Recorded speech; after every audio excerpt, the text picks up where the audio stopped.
An Empire of Ice and Fire. Chapter 26. Battle of the Bastards. You can't! A frazzled, frustrated Tyrion Lannister ran his hands through his shaggy hair in supreme frustration. The most important woman in the world can't run off into the unknown because of some daydream. Clad in a white coat lashed tightly over her thick woolen dress and Saracen clipped to her hip, Daenerys wasn't about to explain the innate bond of a dragon rider. Such only went over the heads of a non-Valyrian. He is in danger, Tyrion. She silently called for her children, eyes searching for them above the fleet. I am not going to let the father of my children die. Her voice was as firm as steel. Not when I am so close to having him back. We're close to shore, exclaimed Catelyn Stark, pointing to the sandy beach and forests of the northern coast.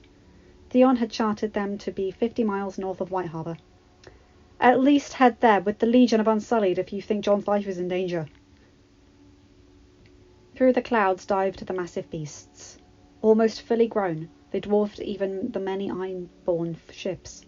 There is no time, Lady Stark. If there is any help to be gotten from me flying to him, then it's worth it. Will you rule if you're dead? Will you break the wheel if you're dead? Tyrion beseeched the Queen to listen. Dany wheeled around, anger and fear all over her face. Then what will you have me do? Inhaling a deep breath, Tyrion hoped the Queen would see reason. My nephew. He is determined to rule the world as a god. He'll lay waste to anything between him and that goal. You're the only one who can stop him. If you die, Catelyn pleaded, then all is lost. Everything. All of us. It'll be over before it even began. A massive vessel. Converted from shipping heavy grain and milling tools and bulk goods from King's Landing to Marine, the forecastle was large enough to hold the massive bulk of Balerion. Running a hand along his snout, Dany began climbing onto his back. Edaron circled close above them. If I let Jon die, she turned, looking them both in the eye, then there is no point to any of it. I'll be just as bad as Joffrey. Mounting Balerion, she let out a piercing bellow and vaulted into the sky. The wind whipped through Dany's braided hair as her two children ascended ever heavenward. I'm coming, my love. I'm coming. Howling winds shrieked through the gorge-lined valley. Lord Peter Baelish looked back at the Eyrie. It grew ever smaller as the riding party inched along the mountain trail for the King's Road, their leader returning to the capital. He would miss the place. Not for the inhabitants nor the luxuries, but the sense of having his own personal fiefdom in the realm. In King's Landing, he was but a manager for the mad, vicious God King that all served. Not forever. Soon. My lord! A courier rode up to him, the banner of House Arryn gripped in his left hand. A dispatch was held in his right. It bears the royal seal, my lord. Tipping his head, Littlefinger broke the seal of the Chimera. No self-respecting God King would resort to a mere stag or lion for his sigil. Joffrey demanded something grander, and the part lion, part eagle, part snake with antlers on its head was chosen. He unfurled the message. Under the orders of the almighty God King, Joffrey, you are to deploy the Knights of the Vale to crush the northern insurrection led by the bastard traitor Ramsay Bolton and the Targaryen usurper, Qyburn, Master of Whisperers. Grinning, Littlefinger locked eyes with the courier. Sent a message back to the capital that I have done as the Almighty requested. At once, my lord. And he galloped off. Littlefinger chuckled quietly. Why not? He said to no one in particular. Technically, it is true. None had to know that the circumstances of why he sent the men north, or now the burned letter he had received that led him to do it. One way or another, Peter Baelish always got ahead. An eerie silence clouded the plains of Winterfell. In the distance loomed the grey battlements and towers, almost ghost-like to those that were prepared to die over who would dwell within. Surreal acceptance and thinly veiled fear gripped the wildlings, Northmen and river-dwellers within the ranks of Jon Snow's army. But in their commander, the sight of who had been led onto a rope before all left him with a different kind of fear. 7 hells, breathed Robb, feeling the same fear. Jon shouldn't go for it, but the similar move would have been his top choice. At least his brother had a dragon. Rhaegal chafed underneath, picking up on his rider's emotions. When the boy, Rickon Stark, long missing, began running began to run with arrows following him. The dragon expected Jon's urging to follow. He spread his wings, labouring to keep the slightest bit airborne. Sheathing another arrow onto the bowstring, Ramsay let it fly, purposefully missing the delightfully scared boy nearly 3 yards. "Come on! Hit him already!" Patience was not Viserys' strong suit. This was his moment, finally at the head of a powerful fighting force of elite men. With the Bolton hoplites, Karstark cavalry, Umber men-at-arms, and Frey irregulars, he would take the 7 kingdoms. If his damn hand would fight. Suppressing the urge to bury his steel-tipped arrow into his king, Ramsay looked to his side. An amused glint shone in his eye. "Ready when you are, darling." Returning his smirk, Miranda signalled for the tarp to be removed, exposing the scorpion to the open air. Wheeling it forward, she took careful aim. "Down," Jon thought mentally, wings flapping wildly, straining to keep in the air. Rhaegal obeyed his rider and went for a bumpy landing. Sweat poured down Jon's brow, despite the cold.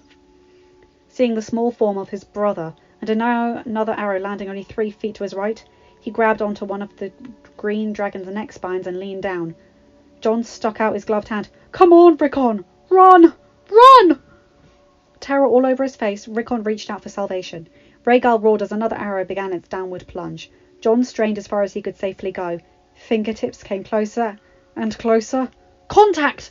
With all of his strength, Jon heaved his young brother onto the back of his dragon, feeling his clenching heart finally relax. "Rhaegal, get us behind our forces!" The dragon gave a grunt of approval, beginning to power back into the low air. "Fire!" Winches cranked all the way down. The scorpion's torsion-based firing mechanism released. The steel-tipped dart shot out at a high velocity, speed and aerodynamic shape ensuring accuracy. Miranda's aim was true, dead centre for the shoulder joint between the torso and the left wing. The bolt slammed into Rhaegal out of nowhere. It was as if a sledgehammer had rocked the massive beast. Shrieking in agony, resonating throughout the battlefield, Jon nearly jostled off of the dragon, holding Rickon tightly and gripping the spines as his life depended on it. They all felt the jolt as Rhaegal slammed into the ground. It was on his feet, but a hard landing. Miranda whooped and cheered in celebration of her well-earned aimed shot. Noticing his king finally happy again, Ramsay did not rest on his laurels. "The dragon is still mobile! Hit him again!" The mechanist dashed forward to reload and reposition the scorpion. Pushing up, resuming his uptight stance, the dizziness clouded Jon's vision. He had no idea what was afoot, except that it would undoubtedly happen again. "Run, Rhaegal! Run!" But just as the dragon turned to crawl back to the Stark lines, a second bolt slammed into his right leg, falling him again. There was now a persistent limp. "The dragon is disabled!" Ramsay signalled to his men. "Full charge! I want Jon Snow's head!" With 2 sharp blows of the horn, Bolton and Karstark cavalry erupted out of their positions. None of this was ignored by the Stark lines. "Protect your commander!" Robb screamed, unsheathing his sword. He could see his signaller giving the orders, Podrick and Brienne by his side. Deep bellows from Mag and One.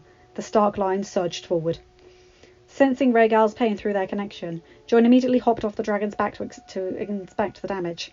2 bolts protruded spitefully out of the scaly skin. He quickly pulled them out. Luckily they weren't barbed and slid out easily. Rhaegal whined louder, but seemed better. The limp remained, however. "Jon!" Looking up, Jon found Rickon frantically pointing behind him. At the sight before him, Jon could clearly see what spooked his brother. A wall of men and horses. Banners of Bolton, Karstark and Frey, fluttering in the air as they surged forward. At the rate they were coming, Jon and Rhaegal would be enveloped in less than a minute.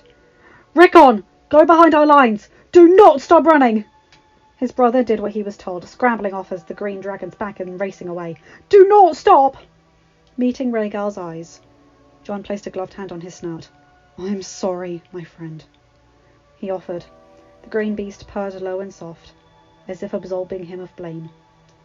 Turning back to the enemy forces, Jon unbuckled his scabbard. Longclaw emerged in a fluid motion, scabbard falling to the muddy ground. The Valyrian steel shone in the overcast light. Time seemed to slow to a crawl for Jon, noticing the smallest things in a surreal yet vivid picture. A blade of grass whipping in the wind, a beetle's wings beating as it flew away, a squirrel sensing danger and fleeing.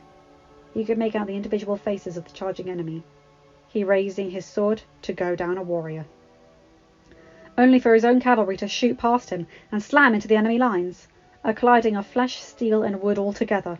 Lances ran through men, spurting blood and guts all over the trodden ground. Bodies were thrown back as their horses twisted in mangled heaps.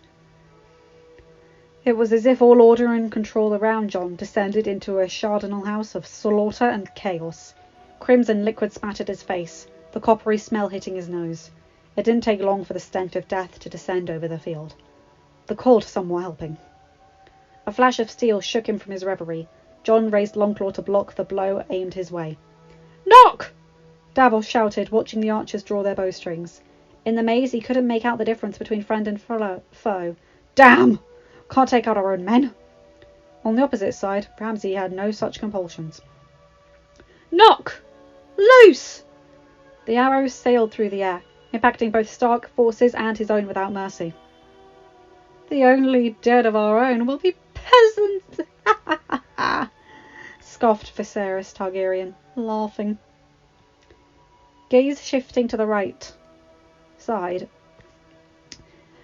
Davos spotted a target. "Shift right, shift left, loose!" Over 100 arrows arced up and then down, impacting the fray lines.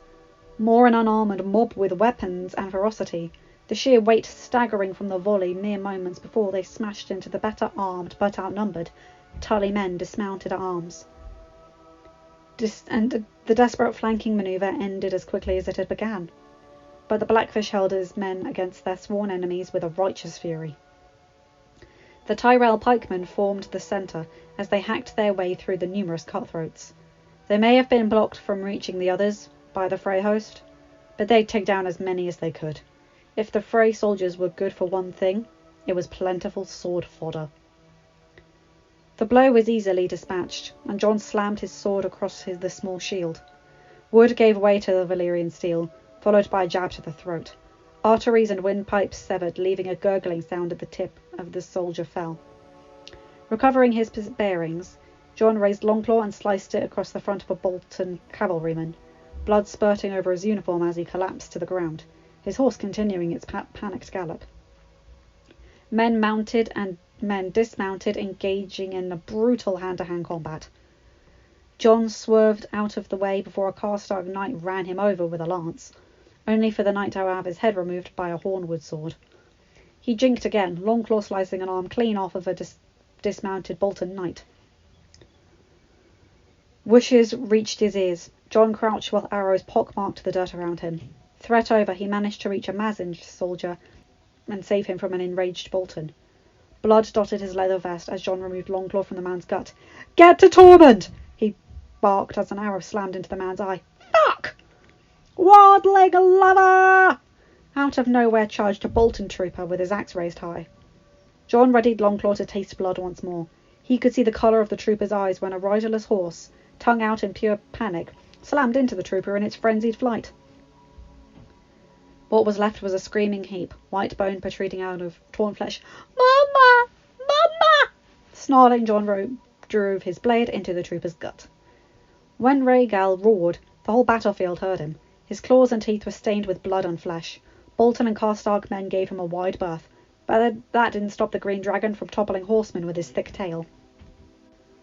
Using his heavy green head to smash unlucky men into the ground like a pulp. One was plucked from his horse, screaming in primal terror as Rhaegal tossed him into the air and chomped, lower half disappearing down his gullet.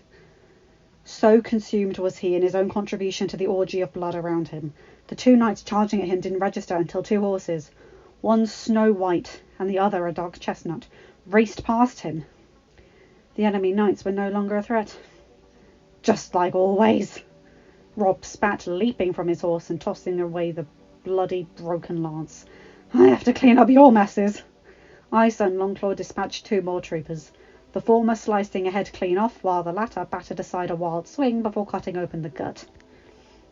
The brothers fought back to back, glinting Valyrian steel soiled with red. Another Karstark trooper found his head caved in by Brienne, joining the trio by smashing her mailed fist into an attacker meant for Jon. Her normally coiffed hair was wild and stained, sweat and blood from a cut on the forehead matting much of it to her skin. Still holding her shield, it came in handy as more Bolton arrows joined the party. Davos cursed mentally. "We're just sitting here!" He drew his sword. "Charge!" The archers surged forward, ready to join their brothers. Eyes focused like sunlight on the dragon, Viserys chafed in the saddle. The pain in his hand was ignored now with his blood up. "Send them in! Now, Hand! I will not lose my dragon!" Ramsay nodded to Miranda. "Go with Small John, and keep the beast away from the main mass." He turned to the burly nobleman. "Small John, you're up." A grin crossed the bearded face. "Who holds the north?" A whoop left the throats of the Bolton hoplites. "Who holds the north?" The whoop was louder. "Forward! Keep in formation! Umbers, with me!" The second line surged forward, organised as opposed to the cavalry charge. Watching a man hurled screaming through the air, inwardly grinning at Rhaegal's fighting spirit, John ran through another with Longclaw. "Where are the fucking Darlies?" he yelled, Robb slashing through an axe wielder right through the middle. Brienne was giving as good as any man could have. Even yet her clothes were soaked with blood, and her armour was dented and pierced all over with shallow punctures. A broken-off arrow was embedded just above her breast. But she didn't feel a thing. "The Freys are blocking them off!" She removed a lance embedded in the ground and hurled it into one of the few remaining mounted knights. Suddenly John was knocked onto his belly, something heavy on his back. Try as he might, he couldn't shake it off. "This is it." But then wet liquid began to pool, and he shrugged the weight off. A corpse with an axe buried in its skull. There was no doubt of who did it. "You're not leaving us behind, King Crow," grumbled Tormund, pulling John up. No, please!" The wounded Bolton troopers' pleas were ignored as Tun smashed him with his massive foot at the van of Marg and the entire wildling host. They had arrived for the battle. Bloody hell! Awe and fear paralysed the entire Stark army as the Bolton phalanx arrived, marching quickly and ahead of the ragged line of Umber warriors. They split into a fork, moving to surround the wildlings. "Attack outward!" John screamed, but the intimidating sight of the flayed man's shield only forced the free folk inward, bunching together. Disaster. Grinning, Ramsay nudged his king on the arm. "Magnificent, isn't it?" Viserys was not at all disappointed. "With this army, I'll be dining in Casterly Rock by month's end."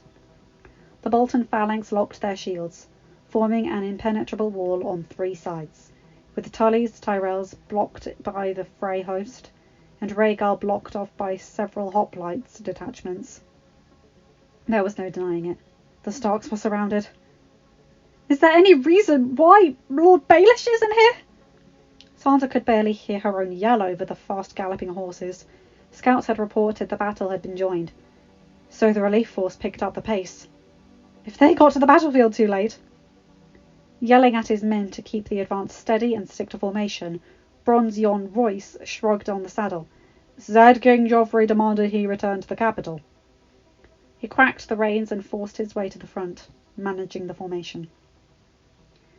Turning to Marjorie, riding expertly beside her, Sansa raised an eyebrow.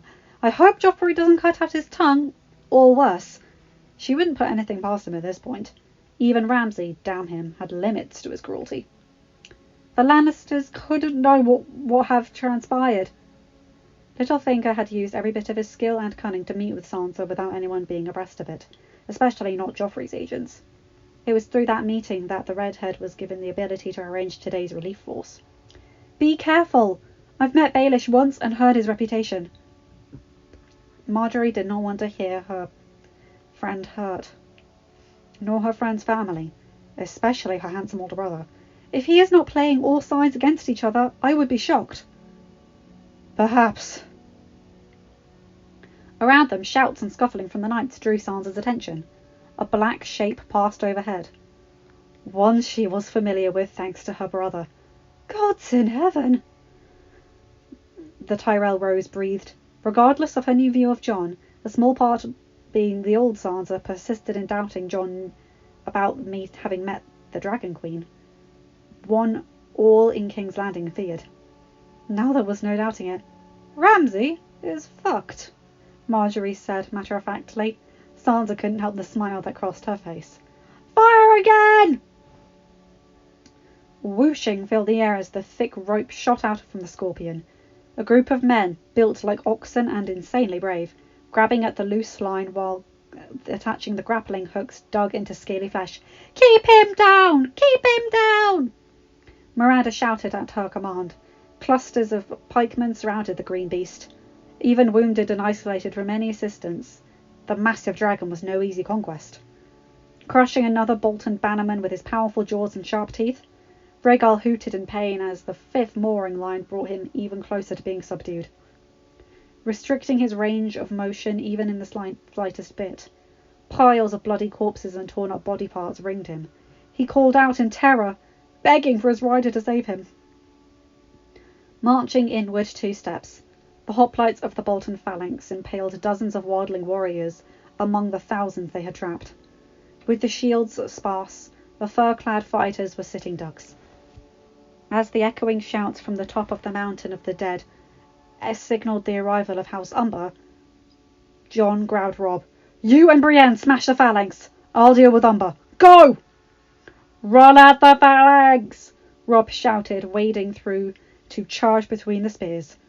A thrust of ice drew blood, while Brienne swung her blade with such ferocity that it split both the flayed men's shield and the skull of its holder in half. Tormund and the other wildlings followed the crazed northerner, their nimble, unarmoured forms perfect to weave between the pikes. Tormund pulled down a shield and drove his axe through the hoplite's shoulder. On the other side, one battered the pikes aside and began pulling men to their deaths. Mag grasped a bundle of at least 5 pikes, ripping them from their owners and using them as a single club against the phalanx. But despite it all, including watching one rip a screaming hoplite in half, the hoplites refused to bend. Sheer mass of the men behind it kept from buckling. Well trained and drilled, hardened vets of the War of the Four Kings, a new man quickly replaced every one killed. Onward marched the phalanx. Still outnumbered by over 3 to 1, the beleaguered Tully forces formed an inverted V, with the Tyrell pikemen at the head. "Push through!" yelled the Blackfish, hoping by sheer momentum that he could hack his way through the frays and hit the phalanx from the rear. However, the Frey horde was too large and too concentrated in the centre. The wedge tapered out into a sheer mass of bodies. Running through the brute with only 5 teeth into his name, the Blackfish met the eyes of Black Walder. If he couldn't get the Patriarch himself, then the bastard would do. "Black Walder!" Nearly twice his senior, the older man bulldozed through 3 men as his blade clashed with the opposing commanders. Atop the hill, Viserys grew impatient once more. "Damned fools! Tell them to finish the bastards off!" "Calm yourself, my king," soothed Ramsay. "It will be done. Pay attention to your dragon." Calming his innate panic, Viserys was indeed mollified. Another grappling hook dug into Rhaegal's wing. Upon pulling by roustabouts, Miranda grinned in triumph. The dragon's wing fingers gave way and he collapsed onto the ground, screeching and thrashing with his jaws to kill any Bolton that got close. Parrying an umber thrust, Jon slashed a diagonal cut across the attacker's chest. What remained of the exhausted northern men-at-arms clashed with the rested soldiers of House Umber, the northern brethren abandoning all brotherly amity in a fury of petty feuds and betrayed rage. Davos's archers fired their arrows over open sights, felling a dozen Umbers at point-blank range. Small Jon duelled with Podrick and wounded him, but a mass of frenzied wildlings separated them before he could finish the job. He soon came face to face with Tormund. The fleeing was a flood, shoving Jon to the ground. Panicked feet trampled all over him. Robb and Brienne had to have failed.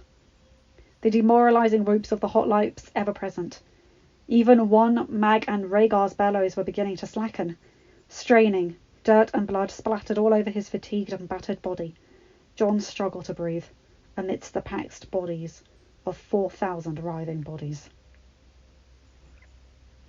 Piercing through the unusual quiet, A dark shape shot high above. Time stood still, hundreds of individual clashes pausing as every man so engaged watched as the bat-like spectre hugged the bottom of the clouds sheathing the landscape. Jon knew exactly what it was. As a dragon rider, he couldn't mistake the massive dragon for anything else. Its black body banked over the battlefield, and Jon's eyes zeroed wide onto the silver-haired rider. Dany! From the packed mass of soldiers below, with the trumpets blaring, Dany knew she had arrived just in time. Fears of finding Jon in the heat of battle, through their connection, she found him instantly. Or blinked back. Now was not the time. I'm here, my love. While the horns blared louder and louder, Tormund drew back his head and smashed small Jon Umber with it, using the distraction to rip the Lord's ear off with his teeth. A piercing scream left small Jon before Robb decapitated his disfigured head with ice. Forward! Charge! There was no mistaking it. 2 dragons circled above, columns of knights bearing the banners of the Vale surging as one unit, bloodlust up to strike a blow for their land and their honour. Atop the hill, Lord Jon Royce at her side. Sansa couldn't believe her luck. She shared a glance with Marjorie, who smiled. Both of them looked up at the dragons in the air, the one uncertainty as the tide most definitely turned. Drawn by the scent, sight, and innate connection to their long-lost brother, Balerion's roars were unlike anything Daenerys had ever heard. Triumphant. Relieved. Her gaze found her child as well. She lit up. Rhaegal! Only she could hear the word over the roar of the wind and dragon, but Rhaegal heard it loud and clear. Roaring of his own accord, strength seeping back into Rhaegal's body, a stoking heat not felt since the jagged spear of the Night King first made contact with the green dragon's flesh, filled him. Watching the men strain to keep the beast down after the vigorous thrashing returned, Miranda could see the first speck of orange-red ignite within its mouth. Men! Load a bolt! Her sentence was cut off as a tongue of flame shot out from Rhaegal's maw and engulfed her completely. Spreading to the roustabouts that had held him down, he burned all that tormented him with an enraged fury. The rally of her child filling Daenerys with determination, she angled Balerion down for where One and Mag marshalled their tired, wounded bodies, with new vigour at the phalanx. Out of the corner of her eye, she could just make out Jon leading his men over to pile of the dead. Dracarys! A gout of flame singed the tips of the 2 giants' hair as the hoplites in front disappeared into the inferno. Warmth banished the unnatural chill away, Dany basking in the feeling. Oh! The bellowing cry that left their throats was joined by the entire Stark army. Horse stepping backward involuntarily, Viserys blinked. What? One moment he had been on the verge of complete glory, and now it was falling apart completely. Daenerys! It still hadn't clicked. Watching his lover emulated, while still outwardly cool, Ramsay was entering damage control mode instead. Archers! Knock! Aim for the knights! If he could hurt the Vale charge, perhaps his phalanx could manage to swing back. Fuck! Run away! A flash of white and grey caught Ramsay's eye, before searing heat erupted not 20 feet from him. Horses panicked in fear. Viserys toppled from his into the mud below in an indignified heap. Ramsay, more skilled as a horseman, managed to quiet the beast, and was able to see the white dragon glide by. Flame erupted in a continuous stream as Edaron charged to death at least a third of his archers, the rest fleeing as fast as their feet could take them. Even the most hardened of soldiers had taken their breaking point. His eyes turned back to the thatch of red hair in the distance. His wife.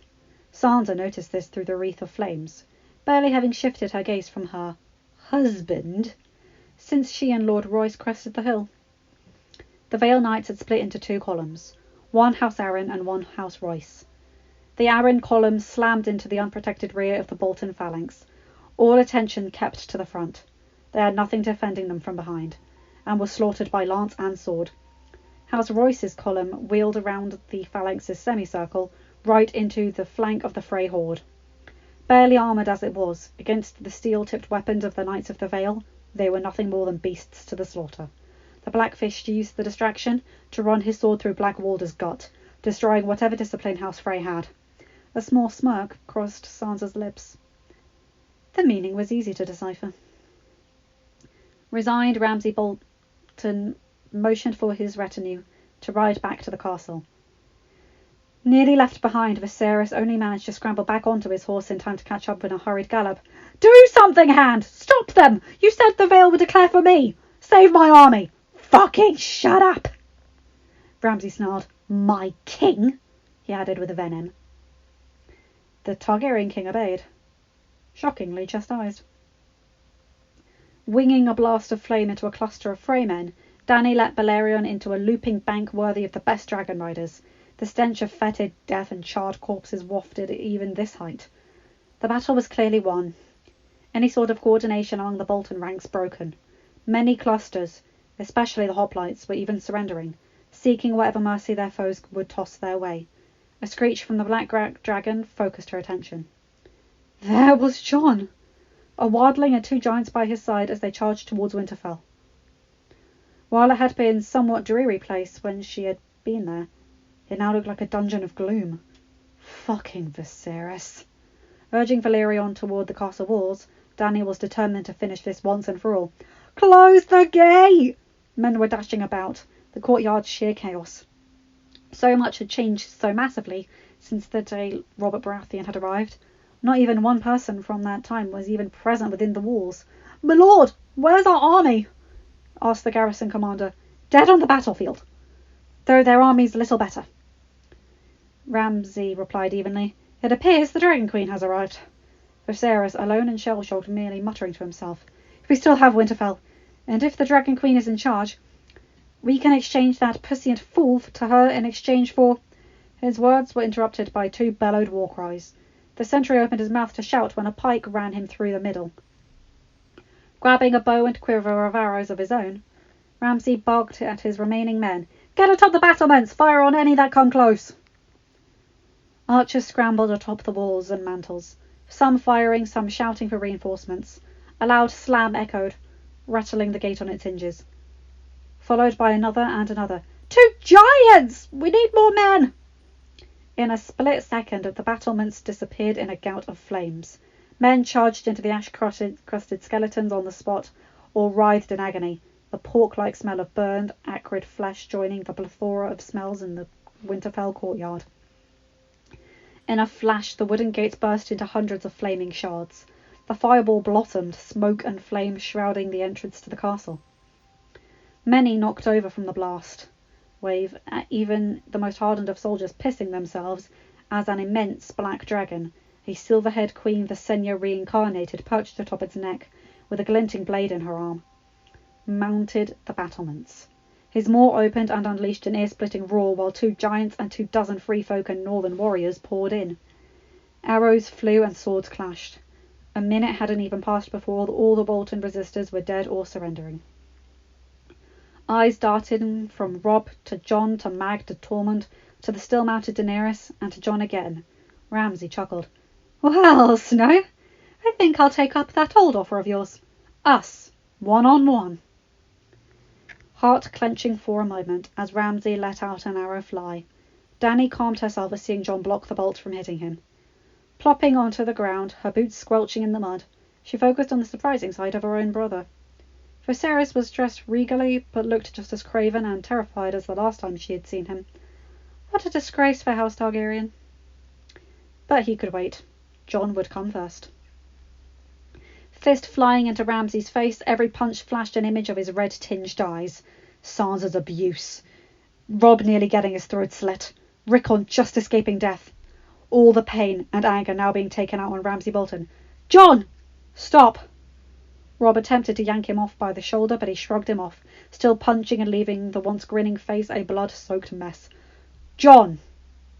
Sansa, her voice a carbon copy of Catelyn's, but without the loathing, finally drew his attention. Their eyes met. She wanted him dead, but not this way. "Enough. Someone is here for you." The Dragon Queen had arrived, and Dany knew her long-suffering brother deserved this. Jaw not working, shaking all over, Viserys felt as if his entire world was crashing down in a massive earthquake, toppling the stone walls. No, no, this is impossible! He screamed to the heavens. You are my sister! You are the bastard son of a traitor! I am the king! The true king! The true... A fist slammed into his face, knocking him out cold. Shut it! Tormund growled, spitting onto his face. Eyes turning away from the bleeding form of Ramsay Bolton. Deep breaths and the huffing pants of a large dragon, sapping the rage from Jon's system. Turning, his grey eyes locked with pure violet. The violet that had haunted and graced his dreams for years. Violet that could only belong to one woman. For the first time, Jon truly grasped what had just happened. Who had just arrived? His gaze hadn't lost its effect on Daenerys Targaryen. Not after many years. The handsome boy that she had last seen within these very castle walls was replaced by a man. A grizzled man, covered in blood and gore and the scars of many campaigns and battles. He enchanted her all the same, just like before. A shiver passed through Dany at Jon's stunned, intense stare. She was here. She really was here. At that moment, everything else mattered nothing to Jon. Only the ethereal beauty finally back in his life. Dany! Tears filled Dany's eyes. Jon! All else cast to the wayside, their legs effortlessly carrying them closer and closer, till they slammed together in a crushing embrace. Jon lifted her in his arms, eyes closed as the warmth he missed for so long finally hit his skin again. The Dragon Queen buried her face into his neck, Dany caring nothing that he was covered in grime and flecks and blood. She felt at home. At last. She was where she belonged. Not letting her go, Jon pulled back to gaze into her eyes. Deftly removing his glove, he cupped her porcelain cheek. Dany sighed dreamily as she nuzzled the palm. Without words, they closed the gap and crashed their lips together. End of chapter. Hi guys, hope you enjoyed this. Holy moly, that was intense. And yay! Dany and Jon are back together. I love Marjorie's little, well, Ramsay is fucked. And Sansa just laughing along. That's great. I love that. So, ready for more? I'll see you guys next chapter. Bye.